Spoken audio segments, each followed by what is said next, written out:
السلام علیکم ورحمۃ اللہ وبرکاتہ۔ وعلیکم السلام ورحمۃ اللہ وبرکاتہ۔ آج ہم اپنی ہفتہ وار نشست کے اندر ایک بہت ہی دلچسپ اور ایک اہم ٹاپک کو پڑھ رہے ہیں، اور آج کا ہمارا ٹاپک ہے بندش کی حقیقت۔ جی، بندش کیا ہے، بندش کیسے لگتی ہے، بندش کی کتنی اقسام ہیں، اور کون کون سے ایسے مقاصد ہیں جہاں پر بندش لگانا جائز ہوتی ہے، اور بندش علوی کیا ہوتی ہے، اور بندش سفلی کی کیا حقیقت ہے۔ آج ہم یہی پڑھنے والے ہیں۔ دیکھیں، جو لفظ بندش ہے وہ فارسی زبان کا لفظ ہے، جی، اور بندش کا مطلب ہے رکاوٹ، جی، گرہ لگانا، ٹھیک ہے۔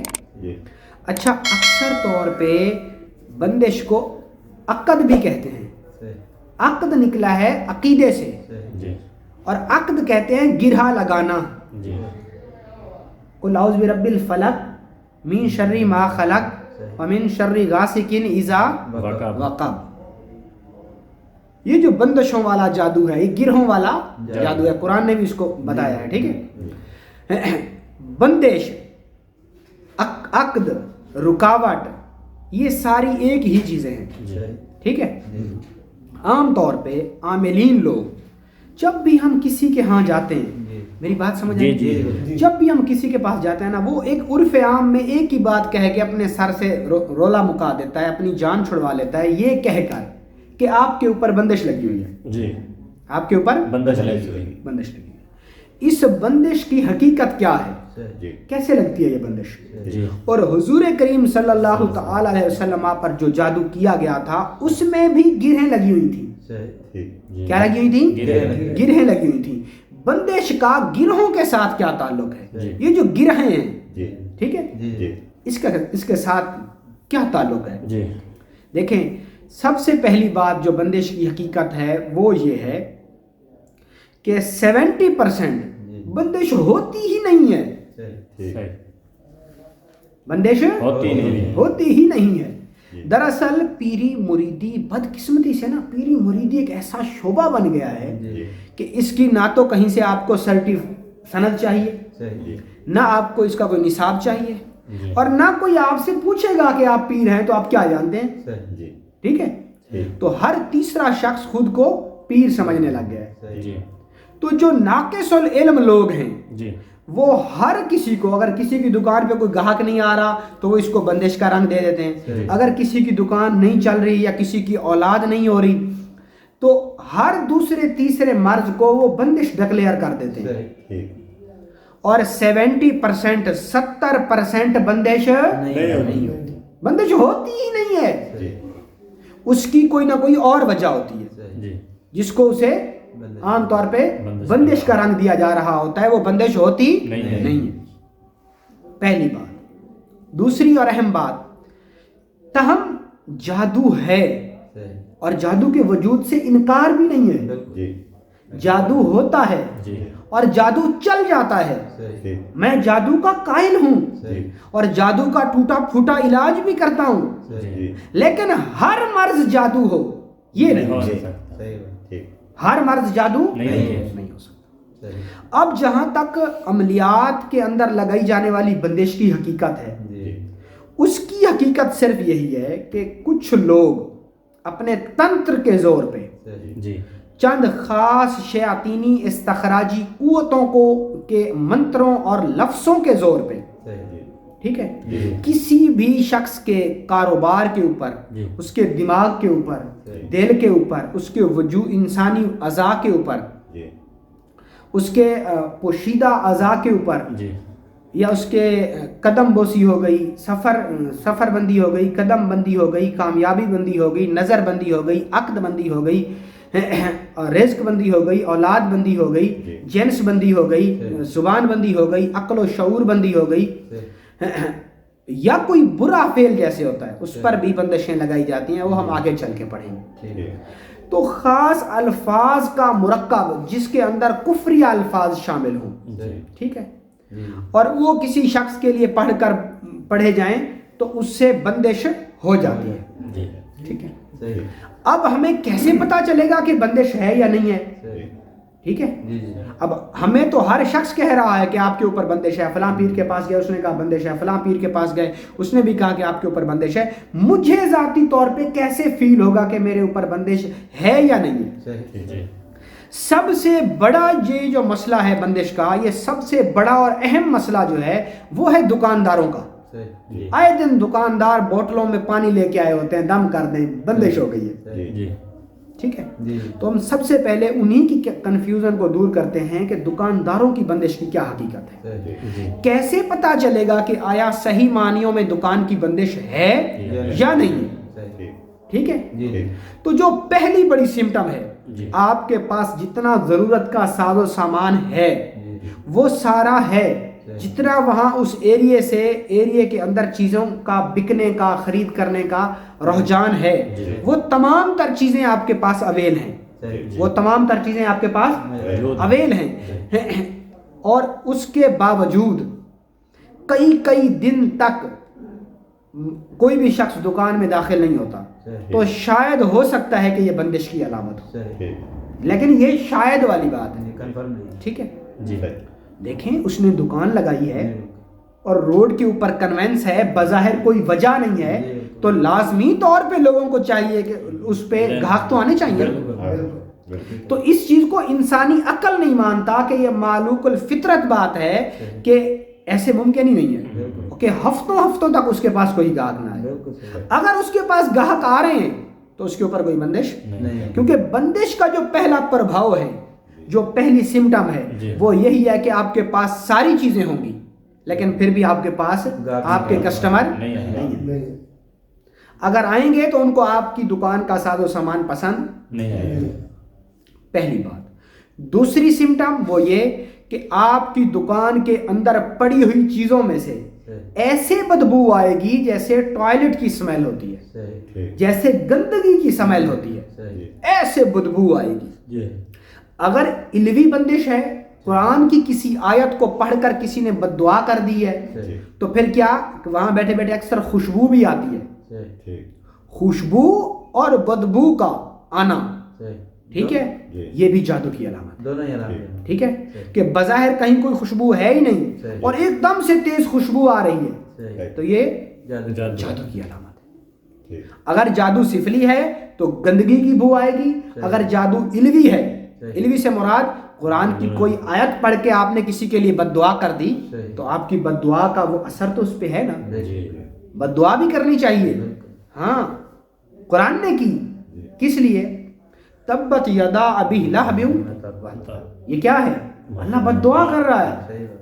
حضور کریم صلی اللہ علیہ وسلم نے کنکریاں اٹھائی اور کفار کی طرف ماری, اور جب وہ کنکریاں کفار کی طرف گئیں تو اللہ نے حضور کے اس عمل سے فرمایا کہ اے محمد, یہ کنکریاں آپ نے نہیں پھینکی بلکہ اللہ نے پھینکی.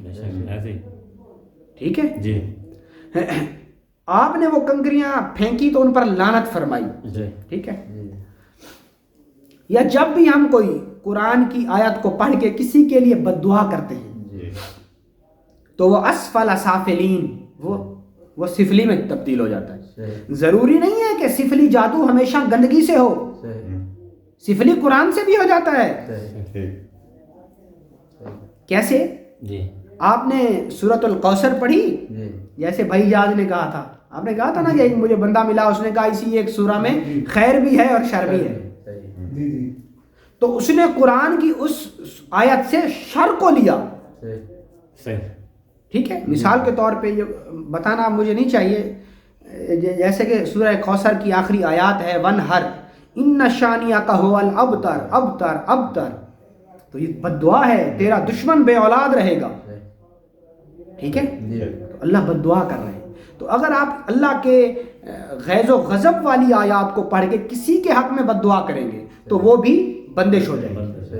اب وہ تو قرآن سے رہی ہے, لیکن آپ بہتر یہ ہے کہ ہمیں معاف کر دینا چاہیے, کسی کو نہیں کرنی چاہیے ایسی بندش. ہم اپنے اصل موضوع کی طرف آتے ہیں. دوسری بڑی سمٹم کہ دکان کے اندر سے بدبو کا آنا. تیسری چیز, دکان کے اندر دکاندار کا بیٹھنے کا دل نہیں کرے گا, اس کا دل کرے گا میں نہ کھولوں, میں یہ بند پڑی رہے. یہ بند ہی پڑی رہے. جیسے وہ دکان میں آئے گا اس کو جمائیاں آنی شروع ہو جائیں گی, پٹھوں پر وزن آنا شروع ہو جائے گا اور دل کرے گا کہ میں ابھی سو جاؤں, ابھی سو جاؤں. چوتھی بڑی سمٹم دکان کے اندر آگ کا لگ جانا. بظاہر کوئی سدے باب نہیں ہے, خود بخود آگ بھڑک اٹھی. ٹھیک ہے, یہ بھی جادو کی سمٹم ہے. پانچویں اور اہم سمٹم وہ کیا, وہ یہ دکان کے اندر خون کے چھینٹوں کا آنا. خون کے چھینٹوں کا آنا. اچھا, آج میں آپ کو ایک آپ کی برکت سے ایک چیز سمجھاتا ہوں اپنے تمام دیکھنے والے بھائیوں کو بھی. یہ جو خون کے چھینٹے آتے ہیں یہ کون لے کے آتا ہے اور یہ کیسے آتے ہیں؟ آج میں آپ کو ایک بڑی اہم اور دلچسپ چیز پڑھاتا ہوں, یہ بتاتا ہوں. اور میں نے یہ جادو ہوتا اپنی آنکھوں سے دیکھا ہے. ایک سندھ کا گھوری تھا, اس نے میرے سامنے ایک زمین کے اوپر ایک نشان سا بنایا اور ایک مرغی لی اور اس کو ذبح کیا. ذبح نہیں, اس کو جھٹکا دیا. ذبح جو چیز ہوتی ہے وہ حلال ہو جاتی ہے. جو چیز ذبح کی جاتی ہے وہ حلال ہو جاتی ہے. ٹھیک ہے. اور جو کافر لوگ ہوتے ہیں وہ ذبح نہیں کرتے کسی چیز کو, وہ اس کو جھٹکا دیتے ہیں. کیا کرتے ہیں؟ جھٹکا دیتے ہیں. اور جب وہ اس کو جھٹکا دیتے ہیں, جھٹکے سے مراد یہ ہوتا ہے کہ وہ ایک دم چھری ماریں گے اور گردن اڑ کے دور جا پڑے گی. یعنی یہاں سے انہوں نے گردن کاٹی تو گردن ان کی اڑ کے دوسری جگہ جا پڑے گی. اب پیچھے وہ جو جانور ہے وہ پیچھے ایسے تڑپتا ہے, وہ ایسے تڑپتا ہے. جب وہ تڑپتا ہے تو اس کی گردن سے خون کے چھینٹے اٹھتے ہیں. پھر اس نے آگے سامنے سے ایک دائرہ بنایا ہوا ہوتا ہے عامل میں, اور وہ دائرہ اس نے جس شخص کے لیے بندش کر رہا ہوتا ہے وہ دائرہ اس نے اسی کے گھر کو منتخب کیا ہوتا ہے کہ یہ اس بندے کا گھر ہے جس پر میں بندش کر رہا ہوں. اور جیسے وہ جانور کے خون کے چھینٹے اڑ اڑ کے اس پر گرتے ہیں دائرے پر, سیم اسی وقت اس بندے کے گھر میں بھی شیاطینی جنات وہ جا کے خون کے چھینٹے لگاتے ہیں. اب وہ دیکھو جادو کہاں ہو رہا, اس کا اثر کہاں پہنچ رہا. یہ سچ بات میں بتا رہا ہوں.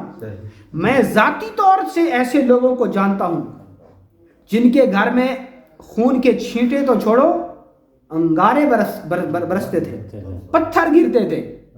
میں ان لوگوں کو جانتا ہوں ذاتی طور پہ, اور وہ کہتے ہیں کہ دن دہاڑے ایسے ہوتا تھا, ہم باہر نکل کے دیکھتے تھے کوئی بھی نہیں ہوتا. یہ سچ کہہ رہا ہوں. یہ سارا کیسے ہوتا ہے؟ جادو کے زور پہ, کفریہ شرکیہ الفاظ کے زور پہ. جادو کی لاجک کو آپ ایک لفظ سے سمجھو. کس سے؟ ایک لفظ سے. جادو, جاؤ اور دے دو. کون جائے؟ شیاطین. کیا دے دیں؟ دکھ, رنج, غم, الم, رکاوٹیں, بندشیں, نحوستیں. جاؤ اور دے دو, یہ دو الفاظ کا مرکب ہے. جا دو. اس کو اگر الگ کریں نا تو بنتا ہے جا دو. جاؤ اور دو. کوئی نہ کوئی چیز اس میں بھیجی جاتی ہے, اور جو چیز بھیجی جاتی ہے وہ سفلی چیز ہوتی ہے. ٹھیک ہے. پانچویں, اجاز بھائی سمجھ آ رہی ہے؟ پانچویں اور اہم چیز جو تھی ہماری وہ ہے کہ دکان کے اندر چھینٹوں کا. چھٹے نمبر پہ بندش کی علامت وہ یہ کہ سیل بھی ہو رہی ہے, گاہک بھی آ رہے ہیں, بدبو بھی نہیں آ رہی, لیکن پیسے چوری ہو رہے ہیں. اب لاک بھی لگا ہوا ہے, کنڈی بھی لگی ہوئی ہے, تالا بھی لگا ہوا ہے. ٹھیک ہے. اور تالے کے اندر سے پیسے جا رہے ہیں, اور چابی بھی کسی اور کے پاس نہیں ہے. آپ سمجھیں گے کہ شاید میں بے وقوفانہ باتیں کر رہا ہوں. اس پر کتابیں لکھی گئی ہیں, جنات چوریاں شروع کر دیں. جنات چوریاں شروع کر دیں. یہ چھٹی بڑی علامت ہے. اگر ان 6 علامتوں میں سے کوئی ایک علامت ایسی ہو رہی ہے, اچھا 7ویں علامت رہ رہی تھی وہ بھی بتا دیتا ہوں. انکم بھی آ رہی, گاہک بھی آ رہے, پیسے بھی نہیں چوری ہو رہے, چھینٹے بھی نہیں آ رہے, سب کچھ ٹھیک ہے, لیکن وہ سارا پیسہ وہ حرام کاموں پہ لگ رہا. وہ گھر کی پریشانیوں میں، آفتوں میں، مصیبتوں میں اس پہ صرف ہو رہا جی اور خیر کے لیے نہیں لگ رہا، یہ بھی ایک جادو کی علامت ہے۔ اب ضروری نہیں کہ یہ ساری علامتیں جادو کی وجہ سے ہوں۔ اب کسی کا بچہ خون کا انجیکشن بھر کے وہ مار دے، وہ کہے جی یہ جادو کی وجہ سے آ رہا ہے، ایسا نہیں ہے۔ ہو سکتا ہے کہ کسی کی دکان میں چوہے مرے پڑے ہوں اور کئی دن سے پڑے ہوں اور وہ کہہ دے میرے اوپر تو جادو ہو گیا، ٹھیک ہے؟ ضروری نہیں ہے کہ یہ ہر علامت جادو سے ہی ریلیٹڈ ہو، تاہم اگر بیسیکلی بظاہر کوئی اسباب نہیں مل رہے اور پھر یہ چیزیں ہیں، پوری دکان کی صفائی کرنے کے باوجود بھی بدبو آ رہی، اور بدبو اتنی پھیل گئی کہ مجھے ایک دوست نے بتایا کہ گڑ ایک بندہ لے کر گیا، گھر جا کے گڑ رکھا، سارے گھر والے کہہ گئے ہمیں تو کیا آ رہی اس گڑ کو دیکھ کے، اتنی بدبو ہے۔ تو یہ سادھارن بات نہیں، یہ عام بات نہیں، یہ ضرور کچھ نہ کچھ استخراجی قوتیں، جیسے خوشبو کا ایفیکٹ ہے ایسے بدبو کا بھی اثر ہے، ٹھیک ہے؟ تو یہ 7 علامتیں ہیں بندش کی، ٹھیک ہے؟ اب ہم بات کرتے ہیں کہ یہ 7 علامتیں بندش کی آپ کو سمجھ آ گئی، بندش کی حقیقت بھی سمجھ آ گئی۔ اب میں آپ کو بتاتا ہوں کہ بندش ہوتی کیسے ہے۔ بندش کے لیے ایک تو گرہیں لگائی جاتی ہیں، کیا گرہیں، یا پھر بندش کے لیے تالے استعمال کیے جاتے ہیں، کیا تالے استعمال کیے جاتے ہیں، بڑے تالے لے کے تعویذ بنا کے ان کے اوپر مخصوص قسم کے تعویذ بنا کے وہ اندر رکھ کے، اور پھر خاص اوقات میں کمر در اقرب میں، مریخ کی نحس ساعت میں، زحل کی نحس ساعت میں، جب مریخ اور زہرہ، مریخ اور مشتری آپس میں نحس ہوں، تو ان ساعتوں میں، بری ساعتوں کے اندر پھر وہ خاص قسم کے منتر جنتر پڑھ کے یا قرآنی آیات سے کسی کے لیے بد دعا کر دیں تو پھر بندش عائد ہوتی ہے، ٹھیک ہے؟ بعض اوقات لوگ پتلے بھی بناتے ہیں بندش لگانے کے لیے، سوئیوں کا بھی استعمال کرتے ہیں، ٹھیک ہے؟ پاؤں کی مٹی کا بھی استعمال کرتے ہیں، پہنے ہوئے کپڑے کا بھی استعمال کرتے ہیں، 7 رنگوں کی مٹھائی کا بھی استعمال کرتے ہیں، 7 رنگ کے دھاگوں کا بھی استعمال کرتے ہیں، پہنے ہوئے کپڑے، استعمال ہونے والی چیزوں کا بھی استعمال کرتے ہیں۔ تو یہ وہ تمام چیزیں ہیں جن سے جادو ہوتا ہے یا بندش لگتی ہے۔ بہت شکریہ، السلام علیکم۔